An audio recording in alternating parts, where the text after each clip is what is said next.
El aire acondicionado del Aeropuerto Internacional de La Paz me golpeó con una frialdad artificial que contrastaba con el calor de mi corazón. A mis 62 años, con la espalda recta por costumbre y no por vanidad, arrastraba una vieja maleta militar cuyas esquinas gastadas contaban más historias de las que yo podría recordar. 40 años de servicio en la Marina de México, de logística, de operaciones, de ausencias, terminaban hoy. No más misiones en puertos lejanos, no más despedidas con sabor a sal y a deber. Hoy, por fin, volvía a casa. En mi muñeca, el viejo reloj de bolsillo de mi padre, que llevaba conmigo como un amuleto, vibró suavemente. Era un recordatorio constante de la promesa que me hice de joven, siempre volver. Y hoy, esa promesa pesaba más que nunca, no como una carga, sino como el ancla que finalmente encontraba su lecho marino. Mi único hijo, Mateo, me esperaba. O eso creía yo. Le había enviado un mensaje vago hacía una semana, pronto nos veremos, sin dar fechas, queriendo que mi llegada fuera una sorpresa, un regalo. Imaginaba su rostro iluminándose, sus brazos rodeándome en ese abrazo torpe pero lleno de amor que siempre me daba. Imaginaba sentarnos en la pequeña terraza de su casa, la que compré con el sudor de mis años de servicio, con 2 tazas de café, mientras el sol de Baja California se derramaba sobre nosotros. A la calle Las Palmas, número 420, por favor, le indiqué al taxista, con una voz que intenté mantener serena, pero que temblaba con una emoción contenida durante demasiado tiempo. El trayecto fue un desfile de recuerdos. Las palmeras se mecían con la misma pereza de siempre, el mar de Cortés destellaba a lo lejos, un azul tan intenso que dolía. Cada curva del camino era un eco de la infancia de Mateo, la playa donde aprendió a nadar, el pequeño mercado donde le compraba dulces, la escuela donde lo dejaba con el corazón encogido antes de partir a una nueva misión. Pensé en Isabela, mi nuera. Una muchacha bonita, quizás demasiado preocupada por las apariencias, pero la mujer que mi hijo amaba. Confiaba en que ella lo cuidaba, en que mi dinero, enviado puntualmente cada mes, les aseguraba una vida sin sobresaltos. Creía que mi ausencia física se compensaba con mi provisión constante. Qué ingenua fui. El taxi giró en la última esquina y mi corazón dio un vuelco. La casa estaba allí, pero algo no estaba bien. Era una sensación sutil, la misma que sentía en el campo antes de una emboscada. Un silencio equivocado. El jardín, que Mateo cuidaba con tanto esmero, estaba invadido por hierbas altas y secas. Las bugambillas, normalmente una explosión de color fucsia, colgaban mustias y descoloridas. Aquí es, señora, dijo el conductor. Pagué y bajé, arrastrando la maleta por el sendero de piedra. El aire estaba quieto, pesado. El buzón, junto a la puerta, estaba atiborrado de correspondencia. Sobres amarillentos, publicidad arrugada, una carta del banco con el sello de «urgente». La ansiedad, una serpiente fría, comenzó a deslizarse por mi espina dorsal. Toqué el timbre. El sonido resonó en el vacío, metálico y solitario. Esperé.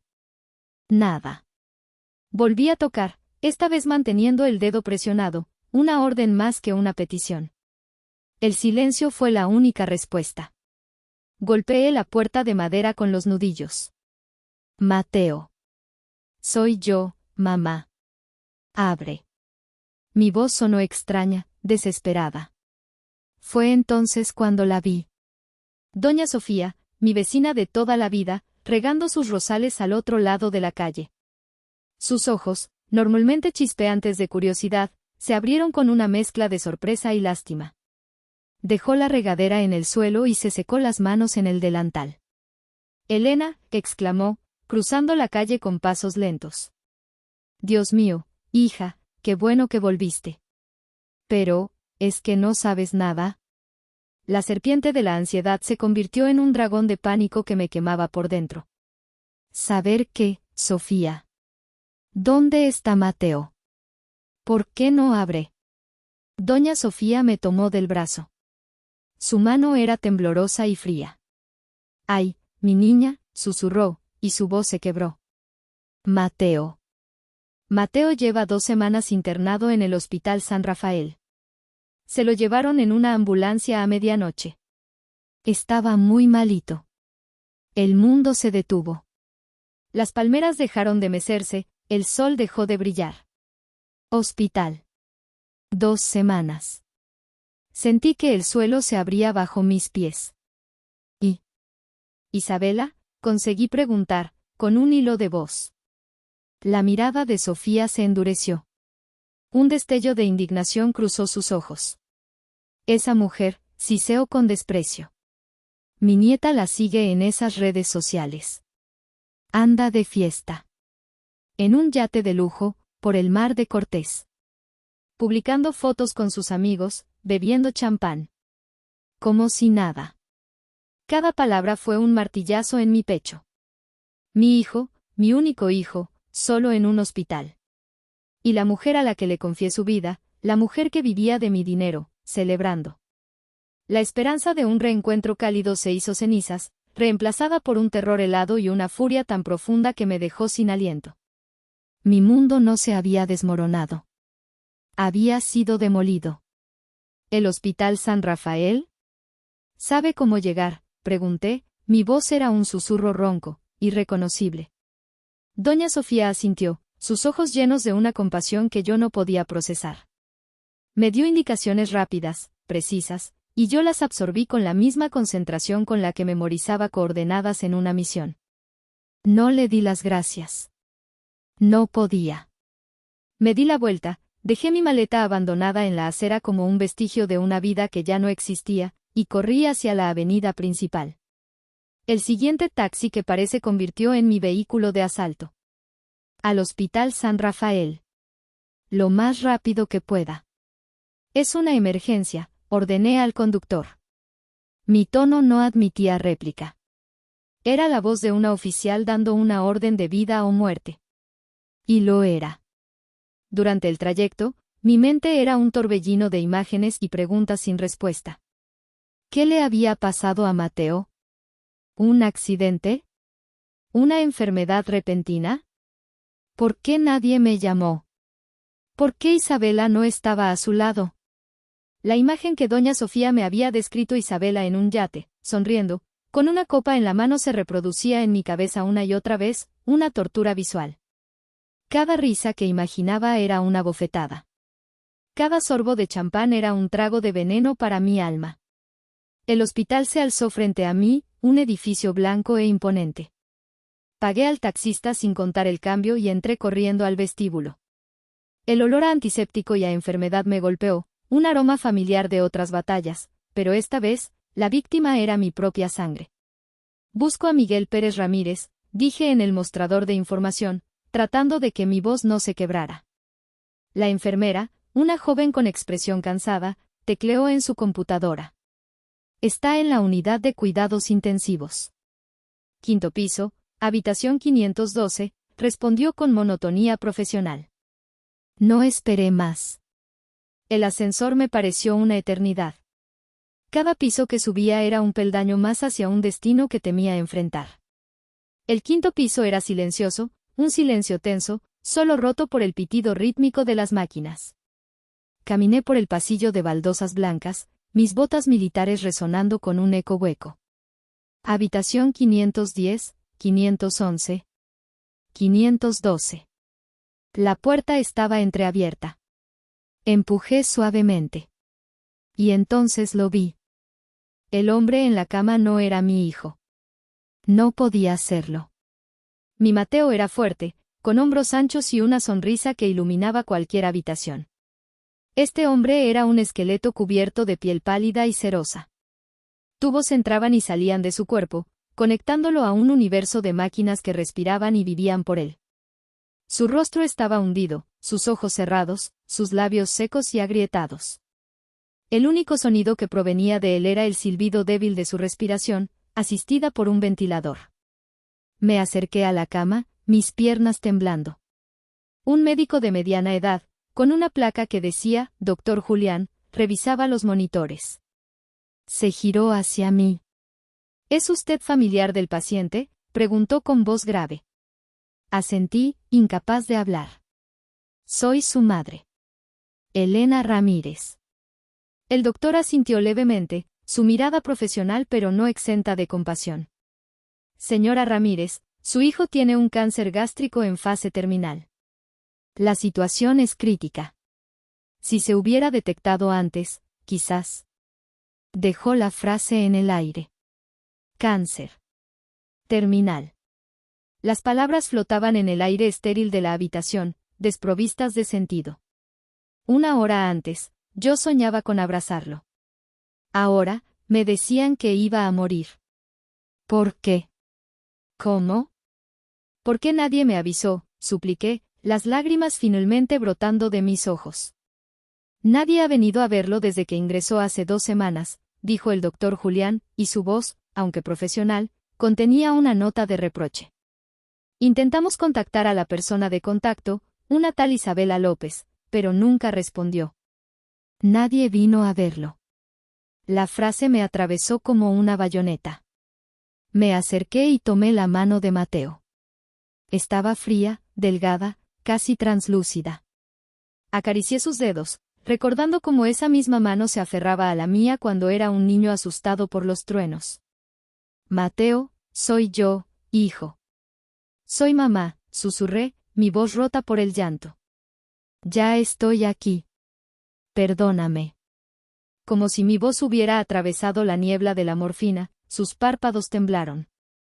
Lentamente, con un esfuerzo que pareció sobrehumano, abrió los ojos. Estaban nublados, perdidos, pero por un instante, un destello de reconocimiento brilló en ellos. Murmuró, y el sonido fue apenas un soplo de aire. Sus labios se curvaron en un intento de sonrisa. Te amo. Y entonces, la máquina de ritmo cardíaco, que había estado emitiendo un pitido constante y débil, cambió su canción. Se convirtió en un chillido agudo, largo, ininterrumpido. Una línea verde y plana atravesó la pantalla. No. Mateo, no, grité, aferrándome a su mano. El doctor Julián me apartó con firmeza. Salga, por favor. Código azul. Las enfermeras entraron corriendo. El caos se apoderó de la habitación. Voces, órdenes, el ruido de un carro de reanimación. Me sacaron al pasillo. Miré a través del pequeño cristal de la puerta mientras intentaban traerlo de vuelta. Pero yo sabía que era inútil. Se había ido.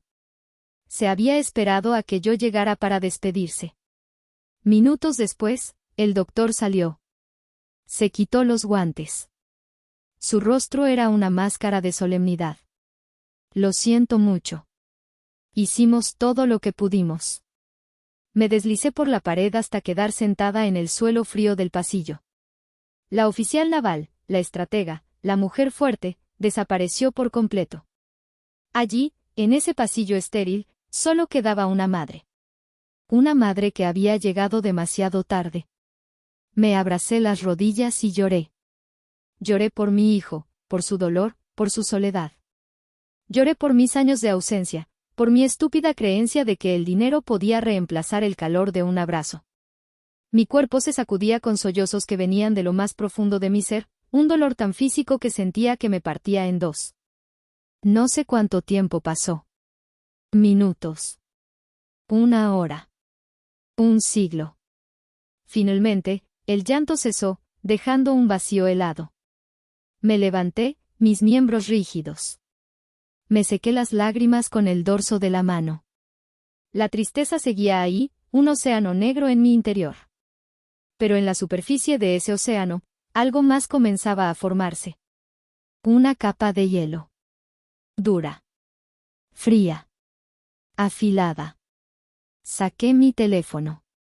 Marqué el número de Isabela. Del otro lado, la música a todo volumen, las risas, el tintineo de copas. Bueno, respondió ella, su voz arrastrada por el alcohol y la diversión. Respiré hondo, canalizando todo el hielo que sentía en mi interior hacia mi voz. Isabela. Soy Elena. Ah, suegra. ¿Qué pasa? Estoy en medio de algo, dijo, con un tono de fastidio. Mateo ha muerto, dije, cada palabra un trozo de hielo. Hubo un segundo de silencio. Luego, una risita nerviosa. Ah, sí. Bueno, era de esperarse, ¿no? Estaba muy enfermo. En fin, estoy ocupada, hablamos luego. Y colgó. Me quedé mirando el teléfono. No gritó. No lloró. No preguntó nada. Era de esperarse. La frialdad de sus palabras fue la chispa final. El océano de dolor en mi interior se congeló por completo. La madre afligida dio un paso atrás. Y la oficial al mando tomó el control. La misión había comenzado. Regresé a la casa de la calle Las Palmas. Mi maleta seguía en la acera, un monumento a mi ingenua esperanza. La recogí y abrí la puerta con la copia de la llave que siempre guardé en un compartimento secreto de mi cartera.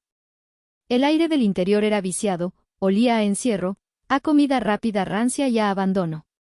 La luz que entraba por las ventanas sucias iluminaba un campo de batalla doméstico, copas de vino vacías sobre la mesa de centro, cajas de pizza apiladas en un rincón, una capa de polvo cubriendo cada superficie. Este era el lugar donde mi hijo había pasado sus últimos meses. Este era el cuidado que mi dinero había comprado. Dejé la maleta junto a la puerta y me senté en el viejo sofá de Mateo, el único lugar que parecía libre de desorden. El silencio de la casa era abrumador, un lienzo en blanco sobre el que mi mente comenzó a pintar, no con la furia del presente, sino con los colores desvaídos del pasado. Cerré los ojos y me vi a mí misma, 20 años más joven, en la austera oficina de la base naval de Veracruz. Era de noche, la única luz era la de la lámpara de mi escritorio, iluminando una pila de manifiestos de carga. Afuera, la lluvia golpeaba las ventanas. Mi teléfono sonó. Era Mateo, con su voz de adolescente, contándome que había ganado el torneo de fútbol de la escuela. Lo felicité, mi voz sonando alegre y orgullosa, pero mi corazón se encogía. Quería estar allí, abrazarlo, alborotarle el pelo. En lugar de eso, le prometí que le enviaría dinero para que se comprara los mejores tacos de la ciudad para celebrar con sus amigos. Colgué y volví a los manifiestos, diciéndome a mí misma que mi sacrificio aseguraría su futuro. Que el deber era lo primero. El recuerdo cambió, como una diapositiva en un proyector. Ahora estaba en un café internet en Cartagena, Colombia. La conexión era lenta, la imagen de Mateo en la pantalla se congelaba constantemente. Tenía 25 años y me hablaba con entusiasmo de su idea de negocio, una pequeña empresa de diseño gráfico. Necesitaba capital inicial. Yo no lo dudé. A la semana siguiente, estaba en una notaría en La Paz, firmando los papeles para vender el pequeño terreno que mis padres me habían dejado en el Triunfo. Era lo último que me quedaba de ellos. Se lo entregué todo a Mateo. Es para tu futuro, hijo, le dije. Para que nunca te falte nada. Él me abrazó, sus ojos llenos de gratitud, y yo sentí que había hecho lo correcto. Estaba construyendo su felicidad, aunque fuera a distancia. Otro recuerdo, más doloroso. Su 30º cumpleaños. Yo estaba en una misión de 6 meses en el Golfo Pérsico. La comunicación era casi imposible. Logré hacer una llamada satelital de 5 minutos. Su voz sonaba lejana, distorsionada. Le canté las mañanitas, con la voz entrecortada, rodeada por el zumbido de los motores del barco. Te quiero, mamá. Cuídate, me dijo. Colgué y me quedé mirando el mar oscuro, sintiendo un vacío tan inmenso como el océano que me rodeaba. Me perdí su fiesta. Me perdí su abrazo. Me perdí otro pedazo de su vida. A cambio, le hice una transferencia bancaria generosa. Siempre el dinero. Mi solución para todo. Mi sustituto del amor. La culpa, un veneno de acción lenta que había ignorado durante años, ahora me inundaba, quemándome por dentro. Cada cheque enviado, cada transferencia realizada, cada sacrificio económico que hice con la convicción de que estaba siendo una buena madre, ahora se sentía como una traición. Le di a mi hijo todo lo que el dinero podía comprar, pero le negué lo único que realmente importaba, mi tiempo, mi presencia. Creí que al asegurarle un futuro sin preocupaciones económicas, estaba cumpliendo con mi deber. creí que al confiar en Isabela, estaba delegando el cuidado diario en alguien que lo amaba. Pero solo estaba construyendo un castillo de naipes sobre cimientos de arena. Creé un vacío que Isabela supo llenar, no con amor, sino con su propia y voraz codicia. Yo le di las armas.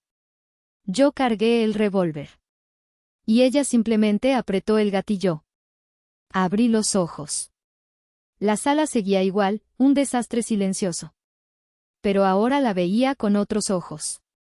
No era solo el hogar abandonado de mi hijo. Era la escena de un crimen.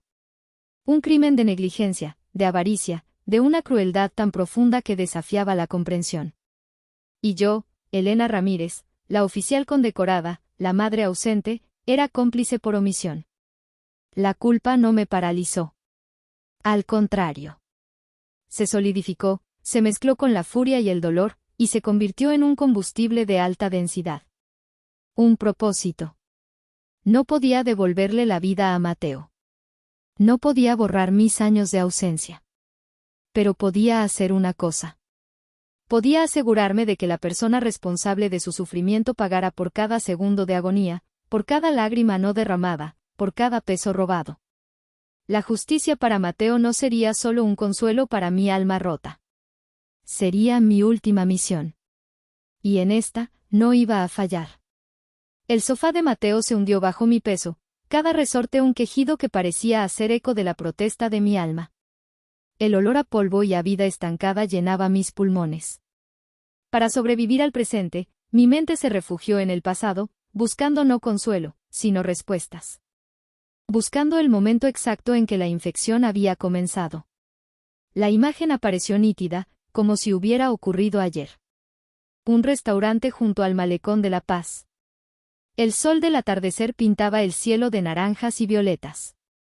Mateo, con sus 28 años y una sonrisa nerviosa, me tomó de la mano. Mamá, quiero presentarte a alguien. Y entonces llegó ella. Isabela. Era innegablemente hermosa, con un cabello negro y brillante que caía en cascada sobre sus hombros, y unos ojos oscuros y grandes que sabían cómo sonreír. Llevaba un vestido sencillo pero elegante, y se movía con una gracia estudiada. Me saludó con una deferencia casi perfecta. Señora Elena, es un verdadero honor. Mateo me ha hablado tanto de usted, de su increíble carrera en la Marina. Sus palabras eran miel, pero algo en su mirada no encajaba. Era una intensidad, una avidez que no lograba ocultar del todo. Mientras hablábamos, sus ojos no se apartaban de mi reloj, el viejo reloj de bolsillo de mi padre que yo había convertido en un reloj de pulsera. Un reloj de oro, sólido y antiguo. Vi cómo su mirada lo recorría, calculando. Más tarde, cuando Mateo fue al baño, se inclinó hacia mí con una sonrisa confidencial. Debe ser maravilloso tener una pensión tan segura como la suya, después de tantos años de servicio. Tanta estabilidad. Es algo que admiro mucho. No fue una pregunta, fue una afirmación. Una sonda lanzada a las profundidades de mis finanzas. En ese momento, lo descarté como la curiosidad inocente de una joven impresionable. Ahora, veía la verdad, estaba tasando a la familia. Recordé la llamada con mi hermana Carmen una semana después. Carmen, una maestra de primaria jubilada, siempre había sido mi ancla a la realidad, la voz de la sensatez que yo, a menudo, elegía ignorar. Elena, ten cuidado con esa muchacha, me dijo, su voz desprovista de adornos. Fui a la tienda departamental el otro día y la vi en el área de perfumería. Probó 5 perfumes diferentes y luego, cuando pensó que nadie la veía, se guardó un probador en el bolso. Una cosa pequeña, sin importancia, dirás. Pero son esos pequeños detalles los que te muestran el verdadero carácter de una persona. Por favor, Carmen, le respondí, irritada. Estás viendo fantasmas donde no los hay. Es una buena chica. Mateo la quiere. ¿No puedes estar feliz por él? Yo estoy feliz si él es feliz, replicó mi hermana con calma. Pero no creo que esa muchacha lo quiera a él, Elena. Quiere lo que tú y él representan, una vida fácil. Te lo advierto, ten los ojos abiertos. Colgué el teléfono sintiéndome ofendida, convencida de que Carmen estaba siendo cínica y celosa. Ciega. Fui una ciega arrogante. La ceguera continuó. Unos meses después de que se casaran, durante una de mis breves estancias en casa, decidí cocinar para ellos. Preparé la cochinita pibil de mi abuela, una receta familiar que a Mateo le encantaba. Isabela insistió en ayudar, revoloteando por la cocina, haciendo más estorbo que otra cosa. Al día siguiente, ella decidió sorprendernos y cocinar el mismo platillo. El resultado fue un desastre. La carne estaba seca, la salsa insípida. Mateo, en su infinita bondad, intentó salvar la situación. Está rico, mi amor. Un poco diferente al de mi mamá, pero rico. Vi el destello de furia en los ojos de Isabela antes de que lo ocultara con una sonrisa forzada. Claro, es que nunca podré competir con la sazón de la gran Elena Ramírez, dijo, con un tono que pretendía ser una broma, pero que destilaba veneno. En ese momento, sentí una punzada de incomodidad, pero la atribuí a las tensiones normales de la convivencia. No vi lo que realmente era, la envidia de alguien que se sentía inferior, la frustración de no poder usurpar mi lugar en el corazón de mi hijo. Cada uno de estos recuerdos era una pieza del rompecabezas.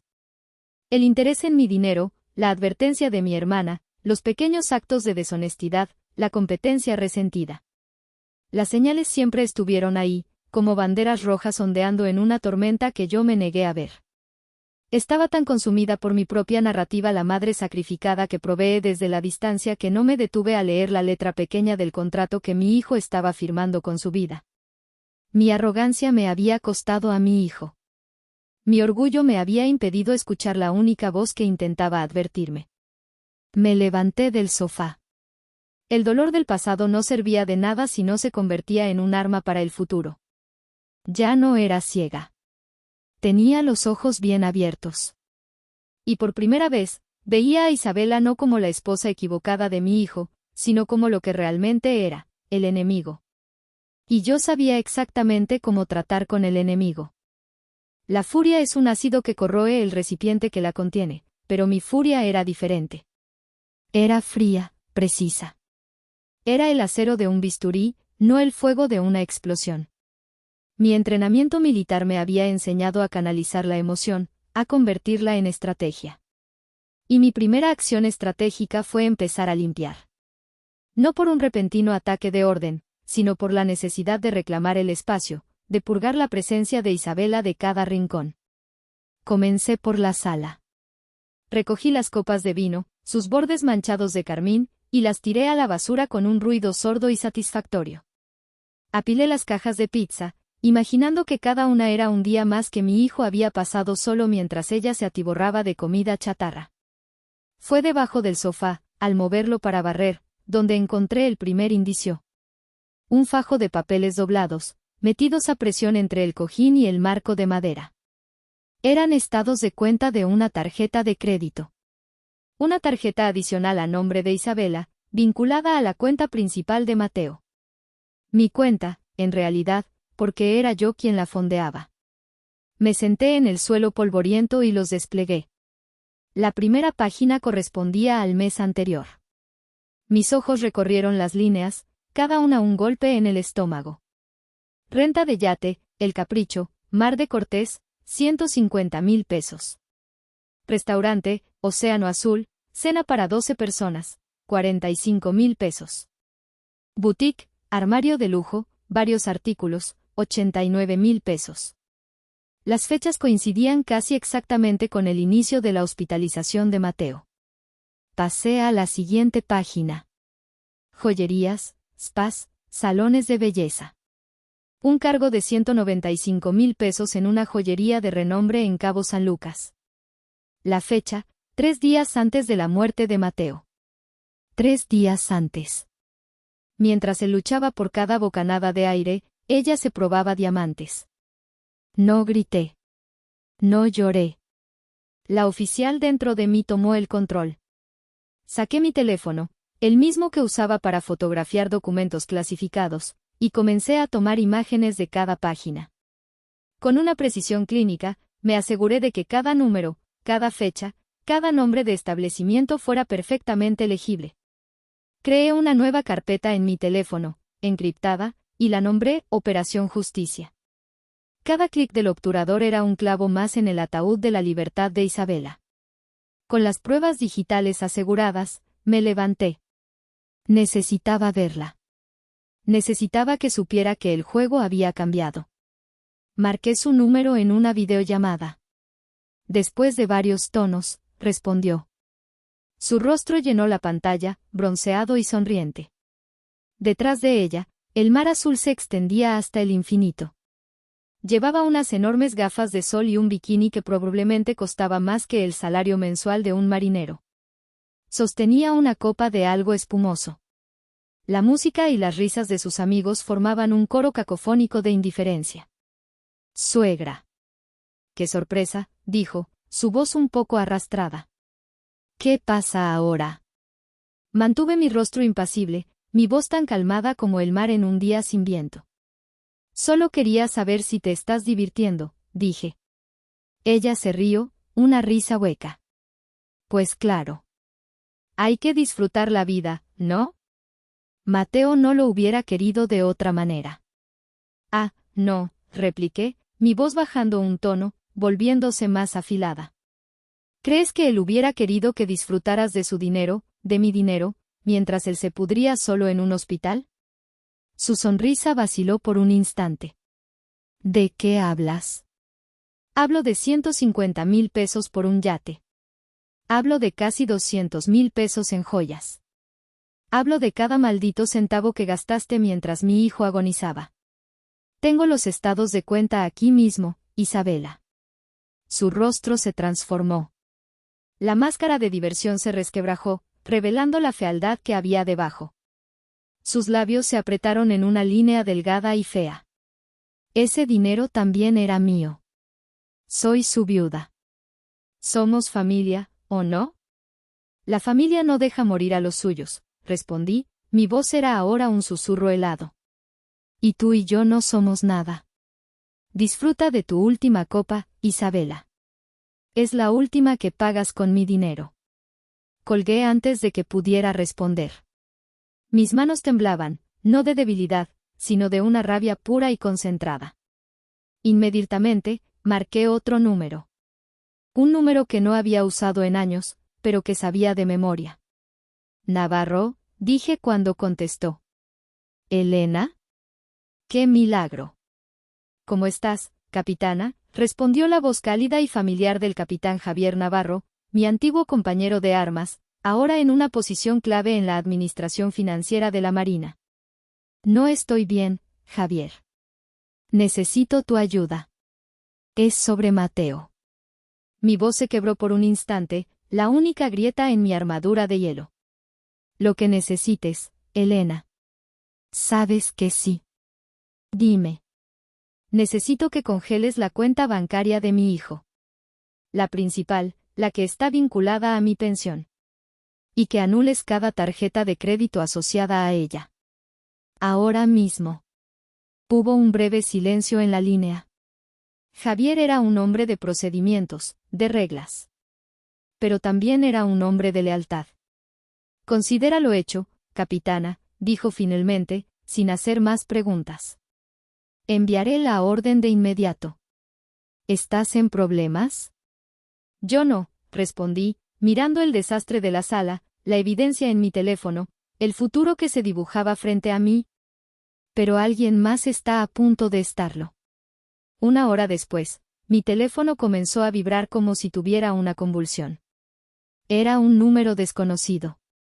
No contesté. Inmediatamente, llegó un mensaje de texto. Soy Isabela, contesta el maldito teléfono. Lo ignoré. Luego otro. ¿Qué demonios hiciste con la cuenta? No pasa la tarjeta. Sonreí por primera vez en 2 días.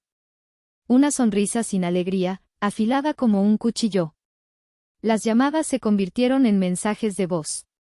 El tono cambió de la furia a la incredulidad, y luego, a una incipiente desesperación. Escuché el primero, su voz chillona y enfurecida rebotando en el silencio de la casa. Elena, juro por Dios que si no arreglas esto ahora mismo te vas a arrepentir. Me estás humillando frente a mis amigos. Borré el mensaje. El siguiente era diferente. Su voz era temblorosa, casi un quejido. Suegra, por favor, no sé qué pasó. No puedo pagar la cuenta del bar. El capitán del yate dice que si no pago el resto, llamará a la policía. Por favor, Elena, ayúdame. Escuché cada palabra, saboreando su pánico como un vino añejo. No sentí compasión. No sentí nada más que el frío y satisfactorio chasquido de una trampa bien cerrada. Guardé ese último mensaje de voz. Sería una excelente pieza de evidencia. Me levanté y caminé hacia la puerta principal. En el camino, recogí las llaves de Mateo del cuenco donde siempre las dejaba.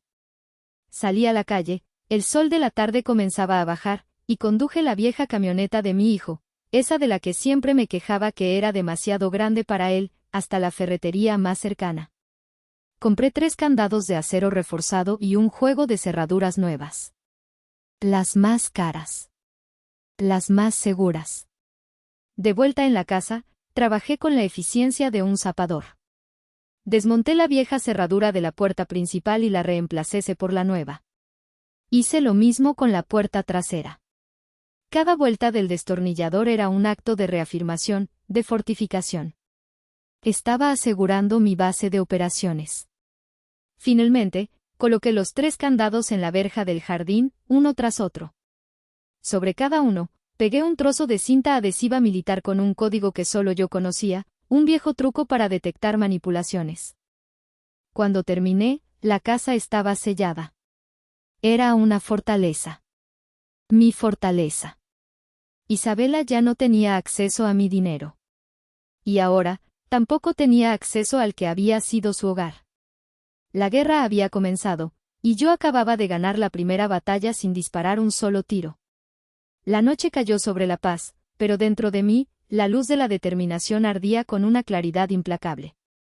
Comencé la segunda fase de mi operación, la recopilación de inteligencia. Necesitaba más que solo estados de cuenta.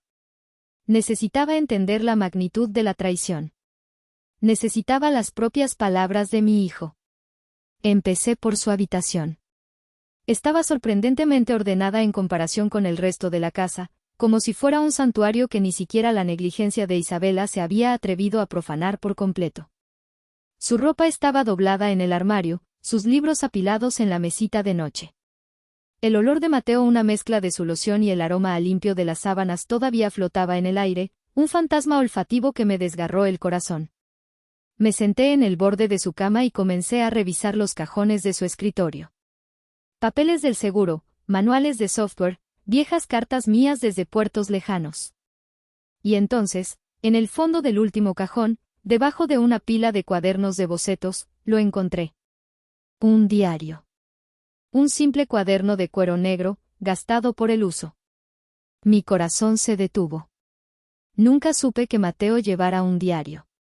Abrirlo se sentía como una profanación, una invasión a su alma. Pero necesitaba saber. Necesitaba escuchar su voz una última vez, aunque fuera en silencio. Abrí el cuaderno con manos temblorosas. Las primeras páginas estaban llenas de anotaciones sobre su trabajo, ideas para proyectos, frustraciones con clientes. Luego, las entradas comenzaron a cambiar. La primera mención de su enfermedad apareció hace 6 meses. El doctor dice que es solo una gastritis severa.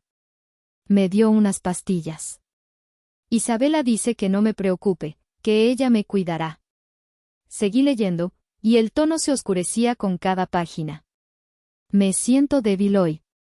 Le pedí a Isabela que me comprara las medicinas. Me dijo que no había problema, pero le tuve que dar 30,000 pesos porque dijo que la farmacia era muy cara. Mi sangre se heló. Yo sabía cuánto costaban esas medicinas. No más de 5,000 pesos. Página tras página, el patrón se repetía. Isabela necesita dinero para arreglar una fuga en el techo. 50,000 pesos. Isabela dice que necesitamos pagar un impuesto especial de la casa. 40,000 pesos. Cada mentira, cada estafa, estaba documentada con la letra pulcra y ordenada de mi hijo. Él no era tonto. Simplemente era bueno. Demasiado bueno. Y entonces llegué a las últimas entradas. Su letra se había vuelto temblorosa, casi ilegible. Hace una semana que estoy en el hospital. Isabela vino el primer día. Dijo que tenía que arreglar unos asuntos importantes y que volvería pronto. No ha vuelto. Las enfermeras son amables, pero me siento tan solo. Hoy me dijeron la verdad. Es cáncer. Avanzado. El doctor preguntó por mi esposa. No supe qué decir. Le mentí. Le dije que estaba de viaje cuidando a su madre enferma. Me dio vergüenza admitir que me había abandonado. La última entrada me rompió en 1000 pedazos. Estaba fechada 5 días antes de su muerte. Ya no puedo sostener el lápiz por mucho tiempo. Me duelen los huesos. A veces, cuando cierro los ojos, sueño contigo, mamá. Sueño que entras por la puerta con tu uniforme, y me dices que todo va a estar bien. Sé que estás lejos, salvando al mundo. Pero como quisiera que estuvieras aquí, salvándome a mí. Creo que Isabela ya no me quiere. Creo que nunca me quiso. Cerré el diario y lo abracé contra mi pecho, mi cuerpo sacudido por sollozos silenciosos. El dolor era físico, una presión insoportable que amenazaba con aplastarme. No lloraba por la evidencia que acababa de encontrar.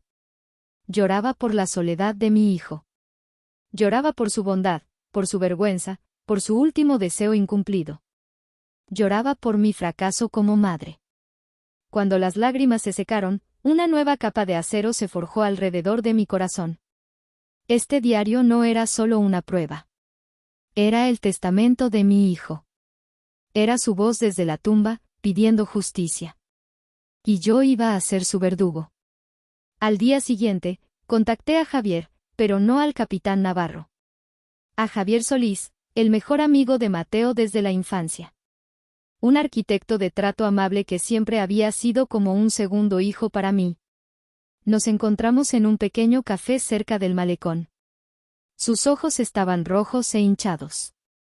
Elena, lo siento tanto, dijo, su voz ahogada. Intenté ir a verlo al hospital. Fui 3 veces. Pero ella siempre estaba en la puerta. Isabela. Me decía que Mateo estaba durmiendo, que no podía recibir visitas, que los médicos lo habían prohibido. Me inventaba una excusa diferente cada vez. Yo le creí. Soy un idiota. No eres un idiota, Javier. Eres una buena persona. Y ella se aprovechó de eso, le dije, mi voz suave pero firme. Él negó con la cabeza, su rostro contraído por la rabia y la culpa. Hay algo más, Elena. Algo que no le dije a Mateo porque no quería causarle más dolor.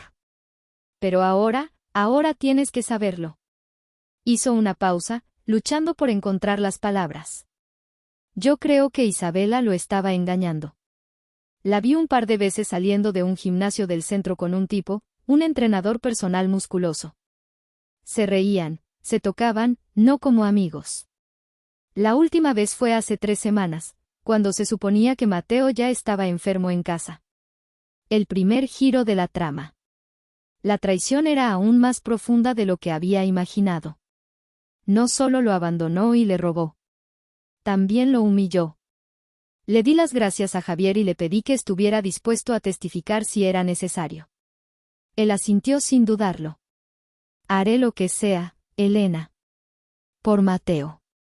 Con el diario de mi hijo en mi bolso y el testimonio de Javier en mi mente, me dirigí a mi siguiente objetivo. Necesitaba un arma legal. Y el capitán Navarro me había recomendado al mejor.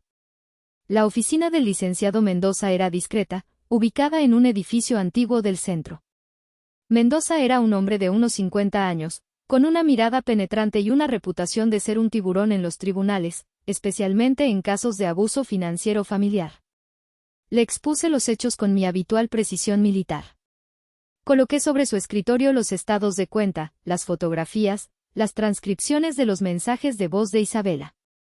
Y finalmente, con sumo cuidado, le entregué el diario de Mateo. Él leyó todo en silencio, su expresión impasible. De vez en cuando, hacía una anotación en un bloc de notas. Cuando terminó con el diario, se quitó las gafas y me miró fijamente. Señora Ramírez, dijo, su voz grave y resonante. En mis 25 años de carrera, he visto mucha miseria humana. Pero esto es de una crueldad excepcional. Esto no es solo abuso financiero. Esto es, como mínimo, un abandono deliberado que contribuyó a un fallecimiento. Tenemos un caso de hierro. Sentí una oleada de alivio. Quiero que pague, licenciado. Por todo. Y lo hará, aseguró. ¿Hay algo más que deba saber? ¿Algún activo importante? Fue mi turno de sonreír. Una sonrisa que no llegó a mis ojos. Sí, licenciado. ¿Hay algo más? Hice una pausa, saboreando el momento. La casa. La casa de la calle Las Palmas. ¿Qué pasa con la casa? ¿Está a nombre de su hijo?, preguntó, inclinándose hacia adelante. No exactamente, respondí.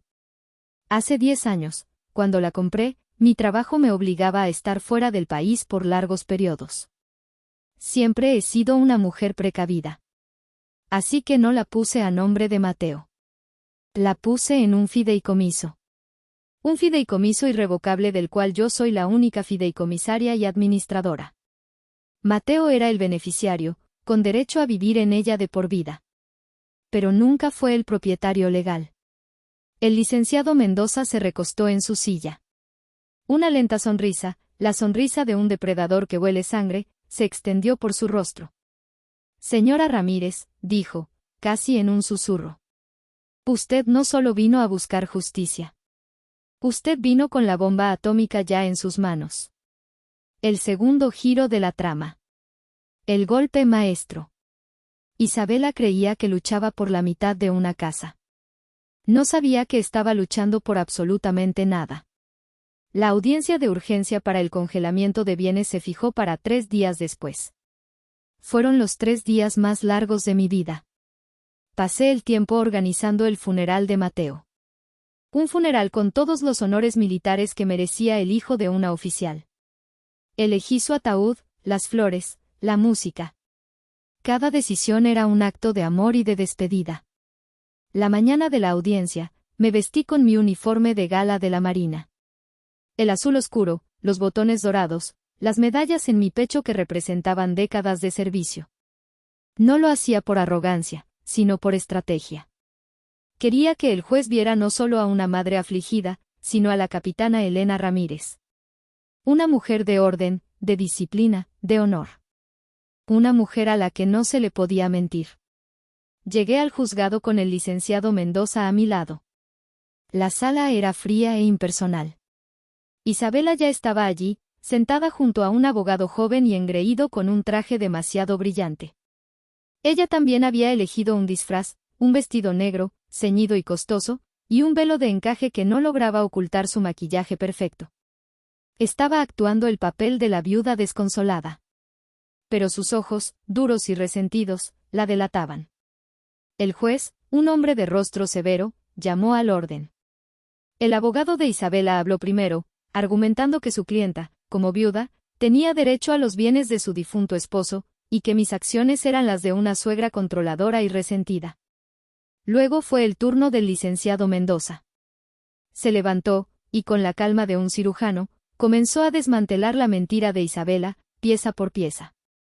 Proyectó en una pantalla grande los estados de cuenta. Las cifras de los yates, las joyas, las fiestas, aparecieron en letras gigantes, llenando la sala.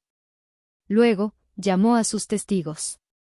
Doña Sofía subió al estrado y, con su honestidad sencilla, relató cómo había encontrado la casa abandonada y me había dado la noticia. Javier Solís testificó sobre cómo Isabela le había impedido visitar a su amigo moribundo. El doctor Julián explicó con terminología médica precisa cómo la falta de cuidados y la negligencia habían acelerado el final de Mateo. Con cada testimonio, la fachada de Isabela se agrietaba un poco más. Se retorcía en su asiento, susurraba furiosamente a su abogado. Entonces, el licenciado Mendoza sacó su arma final. Su señoría, con su permiso, quisiera leer una breve selección del diario personal del difunto. El abogado de Isabela se puso de pie de un salto. Protesto. Eso es privado, es inadmisible. Protesta denegada, dijo el juez, su mirada fija en Mendoza. Proceda, licenciado. Y Mendoza leyó. Leyó las palabras de mi hijo sobre el dinero robado, sobre su soledad, sobre su vergüenza. Y finalmente, leyó la última entrada. Como quisiera que estuvieras aquí, mamá, salvándome a mí. Un silencio absoluto cayó sobre la sala. Podía sentir las miradas de todos puestas en Isabela. Su rostro, antes pálido, ahora era de un rojo intenso. Es mentira. Todo es mentira, gritó, poniéndose de pie. Ese diario es falso. Esta mujer lo inventó todo para quitarme lo que es mío. El juez la miró con un desprecio gélido. Siéntese y guarde silencio, señora, o la haré desalojar de mi sala. Durante un breve receso que el juez concedió antes de su decisión, me encontré con ella en el pasillo. Se abalanzó sobre mí, sus ojos inyectados en sangre. Vas a pagar por esto, vieja bruja, siseó. Me acerqué a ella, tanto que pude oler el perfume caro que llevaba. Mi voz fue un susurro, tan bajo que solo ella pudo oírlo. Todo ese dinero que robaste, Isabela, no pudo comprarle a mi hijo ni un minuto más de vida. No pudo comprarle un vaso de agua cuando tenía sed, ni una mano que sostener cuando tenía miedo. Eso es lo que nunca te perdonaré. No el dinero. La crueldad. Su rostro se descompuso. Por primera vez, vi un atisbo de miedo en sus ojos.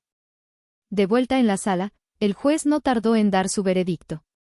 Pero antes de que lo hiciera, el licenciado Mendoza pidió la palabra una última vez. Su señoría, solo para que conste en actas, y para evitar futuras litigaciones, quisiéramos presentar este documento. Colocó sobre el estrado los papeles del fideicomiso. El juez los examinó, levantó una ceja y luego miró a Isabela con lo que solo puedo describir como un profundo disgusto. Señora López, dijo, su voz retumbando en la sala. Parece que ha estado usted luchando por un fantasma. La propiedad en cuestión nunca fue de su esposo. Usted no tiene absolutamente ningún derecho sobre ella. Ese fue el golpe de gracia. Isabela se quedó boquiabierta, su mente tratando de procesar la magnitud de su derrota. Luego, la comprensión dio paso a una furia primitiva. No. Mentirosos. Ladrones, aulló, su voz convirtiéndose en un chillido agudo. Tú. Tú lo planeaste todo, me gritó, señalándome con un dedo tembloroso. Eres una perra manipuladora. Te odio. El juez golpeó el mazo con una fuerza atronadora. Orden. Guardias, saquen a esta mujer de mi sala. 2 agentes se acercaron y la tomaron de los brazos. Ella luchó, pataleó, gritó insultos, su caro vestido negro arrugándose en la refriega. Mientras se la llevaban, su máscara de viuda afligida finalmente hecha pedazos, revelando el monstruo codicioso y patético que había debajo, sentí una calma fría y profunda. No era triunfo. No era alegría. Era justicia. Una justicia sombría, pero justicia al fin. El juez emitió la orden formal. Todos los bienes quedaban congelados y bajo mi administración. Isabela no solo lo había perdido todo, sino que el juez anunció que enviaría el caso a la Fiscalía para una investigación por posible fraude y abuso. Salí del juzgado y la luz del sol de la paz me pareció más brillante. El aire, más limpio. El peso que había estado cargando sobre mis hombros no desapareció por completo, pero se aligeró. La guerra había terminado. Y yo había ganado. Pero la victoria se sentía hueca. La venganza, aunque satisfactoria, no me devolvería a mi hijo. Sabía que si me detenía ahí, la amargura me consumiría. La justicia por sí sola no era suficiente. Necesitaba crear algo. Necesitaba transformar el dolor en propósito. Una semana después del funeral de Mateo, me reuní con el licenciado Mendoza. Le expliqué mi idea. Él escuchó atentamente, asintiendo de vez en cuando. Es una idea noble, Elena. Y legalmente, es perfectamente factible. Liquidamos algunos de los activos que había recuperado y, con una parte sustancial del dinero que Isabela había intentado robar, establecimos la Fundación Mateo Ramírez. El propósito era simple y directo: proporcionar apoyo financiero, logístico y emocional a pacientes de cáncer en fase terminal que habían sido abandonados por sus familias. Mi primera acción fue contactar al doctor Julián del Hospital San Rafael. Le conté sobre la fundación y le pedí su ayuda para identificar a pacientes que necesitaran nuestra ayuda. Su respuesta fue inmediata y entusiasta. La semana siguiente, estaba de vuelta en los pasillos del hospital, pero esta vez, no como una madre en duelo, sino como una agente de cambio. El doctor Julián me presentó a nuestro primer beneficiario. Un anciano llamado Roberto, cuya familia vivía en Estados Unidos y no había venido a verlo en los 3 meses que llevaba internado. La fundación cubrió el costo de una enfermera privada para que lo cuidara día y noche. Poco a poco, el trabajo de la fundación creció. Financiamos transporte para familias de zonas rurales que no podían permitirse viajar para visitar a sus seres queridos enfermos. Pagamos tratamientos experimentales. Creamos un grupo de voluntarios que simplemente se sentaban y hablaban con los pacientes, ofreciéndoles el regalo más valioso de todos: compañía. Fue durante una de esas visitas que conocí a Daniel. Era un joven de apenas 20 años, con leucemia. Sus padres habían muerto en un accidente de coche, y su única tía vivía en otro estado y rara vez lo llamaba. Lo encontré en su habitación, mirando por la ventana con una expresión de profunda soledad que me recordó dolorosamente a mi hijo. Me senté a su lado. No dije mucho al principio. Solo estaba allí. Le llevé una sopa de pollo casera, la misma que a Mateo le encantaba. Al principio, desconfiaba. Pero volví al día siguiente. Y al siguiente. Poco a poco, comenzó a abrirse. Me habló de su sueño de ser biólogo marino, de su amor por el océano. Le hablé de mis viajes, de los puertos lejanos que había visto. En sus ojos, vi un destello de vida que pensé que se había extinguido. Un día, mientras le ayudaba a comer, me miró y me dijo: «Gracias, Elena». Hacía mucho tiempo que nadie me trataba como a una persona. En ese momento, entendí la verdad. La verdadera justicia para Mateo no era ver a Isabela en la ruina. Era asegurarme de que nadie más tuviera que morir solo como él lo hizo. Cada paciente que ayudábamos, cada mano que sosteníamos, era una victoria contra la crueldad y la indiferencia que le habían robado la vida a mi hijo. Mi hermana Carmen, con quien me había reconciliado en un abrazo lleno de lágrimas y palabras no dichas, se convirtió en mi mano derecha en la fundación. Tenías razón, Carmen, le admití un día, mientras preparábamos canastas de comida para las familias. Fui una tonta arrogante. Ella simplemente me apretó el hombro. Eras una madre que amaba a su hijo, Elena. Y a veces, el amor nos ciega. Lo importante es lo que haces ahora, con los ojos bien abiertos. Los meses pasaron. La fundación se convirtió en mi vida. Isabela intentó apelar la decisión del juez, pero con el caso de fraude pendiente, ningún abogado serio quería tomar su caso. Se desvaneció en la irrelevancia, un mal recuerdo que ya no tenía poder sobre mí. Una tarde, estaba sentada en la terraza de la casa, la misma terraza donde había soñado tomar café con Mateo. Las bugambillas, que yo misma había replantado, estaban en plena floración. Daniel, a quien habíamos trasladado a un centro de cuidados paliativos más cómodo gracias a la fundación, me había llamado para contarme que había empezado a escribir sobre las criaturas marinas que tanto amaba. Saqué el viejo reloj de bolsillo de mi padre. El sol del atardecer se reflejaba en su superficie de oro gastado. Lo abracé en mi mano, su peso familiar y reconfortante. Miré hacia el mar, hacia el horizonte donde el cielo y el agua se fundían en una línea perfecta. La venganza me había dado un cierre. Pero la redención me estaba dando una nueva vida. Isabela le había quitado la vida a Mateo, pero no pudo quitarle su legado. Un legado de compasión y de cuidado que ahora florecía en los lugares más oscuros. Y en el sonido rítmico de las olas rompiendo en la orilla, casi podía oír la voz de mi hijo, no en un susurro de dolor, sino en una afirmación tranquila y llena de paz. Lo hiciste bien, mamá. Por fin, has vuelto a casa.